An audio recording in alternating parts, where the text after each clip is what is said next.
Luto tayo ng ginisang sardinas na may dahon ng ampalaya, talong at okra. So, yan. Para iba ang ating ulam. Yan, nakakamiss din ng ganitong luto. Yan. Nagkatay tayo ng 3 latang sardinas.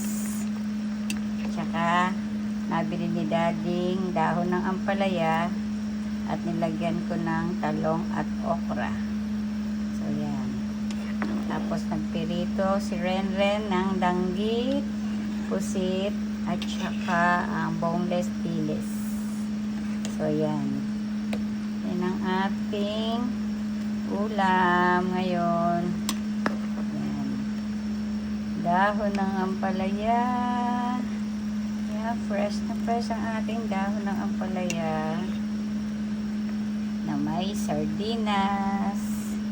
Yan. Sarap, diba? Yan ang nakakamiss na ulam. Yan ang mga ulam na masarap. Masarap pa sa steak. Yan. Malapit na maluto yan. Ito na yan. Papakuloy lang ng papakuloy natin. Later, kakain na tayo. Ayan ang ating ginisang sardinas. Yummy, yummy. Wow.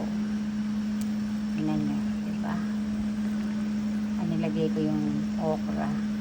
Kasi sayang, napakamahal ng okra dito. Kaysa masira, so lagyan na natin. Talagang dahon lang yan ng ampalaya at sardinas. Kaso sayang ang ating okra at talong. Kaysa masira, lagyan na natin, sama natin.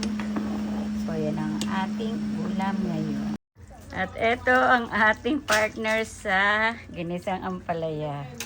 Boneless dilis, danggit, at pusit. Malapit nang maluto. Ayan na, ang pusit. Oh, kuya, yung dilis, naboboneless pa. So, yan ang ating pusit. So, yan ang ating ginisang ampalaya. Yan, dilis, danggit. Andito na naman. May bisita na naman ako dito. Yan, kakain na.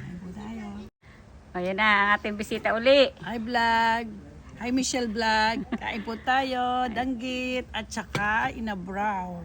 Yeah, ano bro, ya ginisa yan. Ano yan, ginisang gulay. Ginisang sardinas. Okay. May ampalaya.